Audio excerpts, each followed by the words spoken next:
So let's get into some calls here. Let's talk to Robin.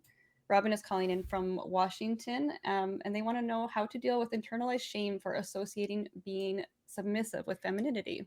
Mm-hmm. Hi, Robin. Hi. Hi. Okay. So, How are you doing? what do you want me to explain first? Well, I just How are you? so far I just read off your call, like the cue you had in there. So you want to know how to deal with internalized shame for associating being submissive with femininity. And so do you want to break that down for us a little bit and tell us what you mean by that? So I'm a trans woman. Yeah. Mm-hmm. Sorry, I'm a little tripped up by the delay. Oh yeah, it's okay. We just keep going. There is a bit of a delay, and we'll just do our best here. Okay. Yes. So I'm a trans woman. I came out a little less than a year ago, and that comes with a lot of new revelations about who you are and what you're into, and a lot of those things being about my sexuality.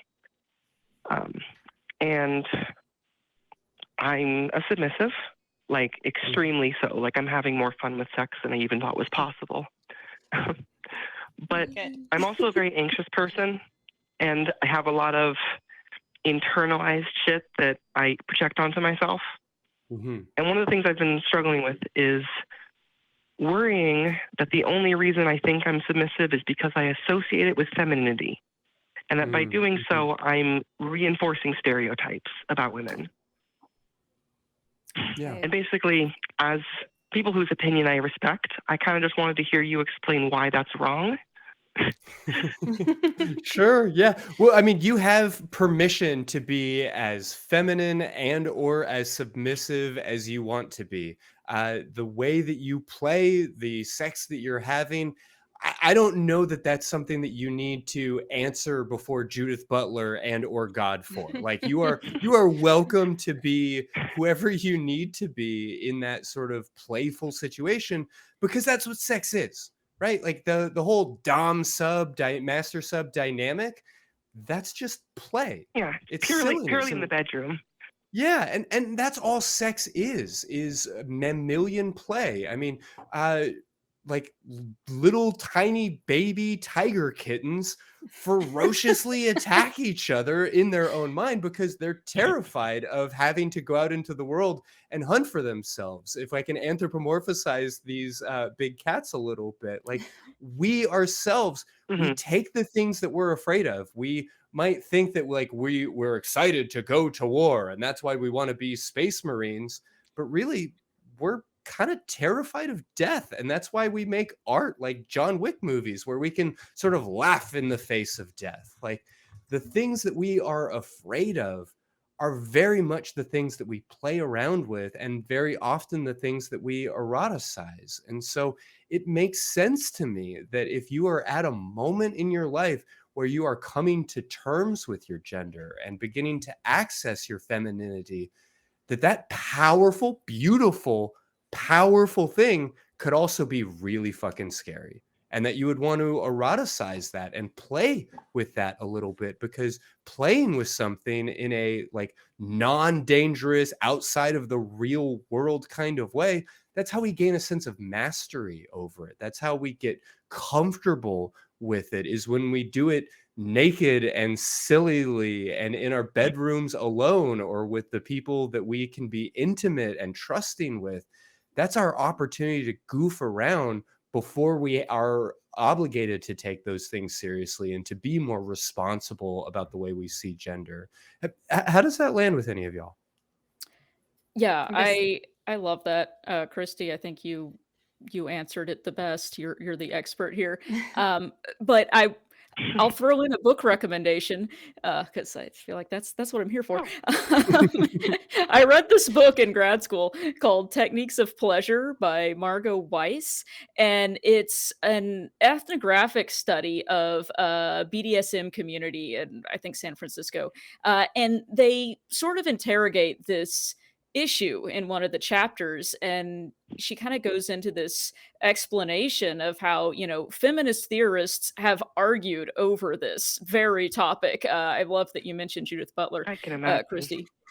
Yeah, and there's kind of this sort of split where you have some of the older guard feminists that will take this sort of tone that, oh yeah, it's denigrating towards women if you're being submissive in the bedroom, and we need to have a project of separating femininity from submissiveness, and that's all fine and well, but then you have the other side of the argument, which is what's wrong with enjoying sex the way you like it? If you're Hmm. doing something that is fun for you, how is it, empowering women to say you're not allowed to do that thing that you enjoy? You Right. should just not enjoy sex instead, as a political statement, Yeah, as a political Mhm. statement. right? Like, if you want to do that, fine, I guess, but I don't think you Mhm. need I to. would like to stay there. Yeah. Yeah. It's more complicated for me being trans because there's Mhm. that little anxiety that I'm manufacturing the things that I see as feminine. Like Mhm. the But only isn't reason I'm that doing what we this all is because I do? want to I be. mean, Yeah. Yeah. So I was thinking something kind of similar. I like that you both have such a good like educational background to like add to it. I will add my non trained comments to it. What I think Mhm. I'm noticing about this whole kind of topic is like it is really good to like kind of dig into the weeds of like the kind of intellectualize like what's going on here, and when did this movement start, and when did we start trying to take these two things and separate them. But I think I keep going back to like the original wording that you had in your call, is that you have the sense of shame, and like Mhm. maybe like really connecting with like what does that feel like to you. And even if we step back from like what the actual this disconnection or this connection that between submissiveness and femininity, and kind of deal with some of that shame that you're having, because ultimately like what is that shame doing, like what is it saying for you, like is it a feeling of not good enough, or that you're not doing it right, or something like that. I'm just connecting to that part of it, that like the sense of shame is brutal. It's very hard to deal with, and I think overcoming shame, depending on how you break it down into the topic of it, and define it, the shame is an actual real powerful emotion that we have to kind of process and deal with. Hmm. Mhm. Yeah. Mhm. Yeah. I can feel the weight of that one, right? Like, shame's is a hard one, especially when it is internalized, and it's you kind of have to look a little deeper down of like why it's happening, and it feels so ingrained, right? Mhm. Yeah, because like I know on a rational level that it's not right. That Right. sexual predilections, is that the word, are they're fine. Like there's nothing wrong with them for anyone. But I have to make an exception for myself because Right. it's so Yeah. ingrained. It's Right. so much harder to give ourselves the compassion and the permission and the forgiveness that we routinely extend to others. It Very makes much so. sense that we are eroticizing the things that we feel ashamed of so that we can stop feeling ashamed of them. But I can't do that because I might be closing the door for Mhm. somebody else. And I would just ask you to consider this distress. Like, who is being harmed by your sexual practices? If you can point towards somebody whose life is being made worse, that doesn't necessarily mean you owe it to them to stop, but it's at least we can start asking that question. We can develop our moral philosophy around these things. But if you cannot demonstrate to me harm, then I don't think that you need to give it a second thought beyond possibly considering like, oh, maybe that's part of the appeal for me on a certain level. The fact that I feel so ashamed here, maybe this is a way of working through that and working that out.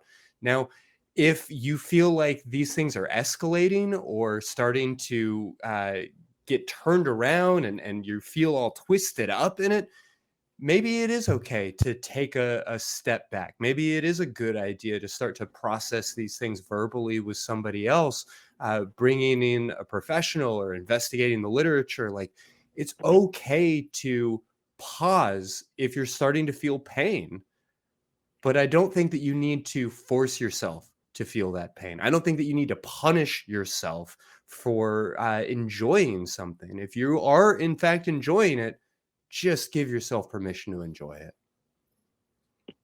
Yeah, I really appreciate that perspective. I will say it wasn't really that bad for me. It's just kind of something that I would dwell on occasionally and just feel like kind of, but Yeah. I'm getting over that slowly, partially because I've started noticing that when I'm having a lot of fun in the bedroom, that the anxiety just completely goes away. Mhm. So That's it's great. only afterwards, once I start rationalizing. And Yeah. that's such a common thing too, right? Like outside of even like the Mhm. specific topic that like I think that is so common for us, especially if you were raised with some sort of belief. Shame is like just this common thing that we deal with. So I think there's a lot of things that we can all kind of relate to that with. So Yeah, man, I don't want to miss it. I think that's actually called the Ziegler effect. I remember I was reading about this just very right, recently. I want to get the proper terminology on it, but yeah, we do often uh, push through our sense of disgust when we are right, turned on, and that eroticism is part of what empowers us to maybe tiptoe ever so closer to these things that we are struggling to accept, these things that we are resisting about ourselves.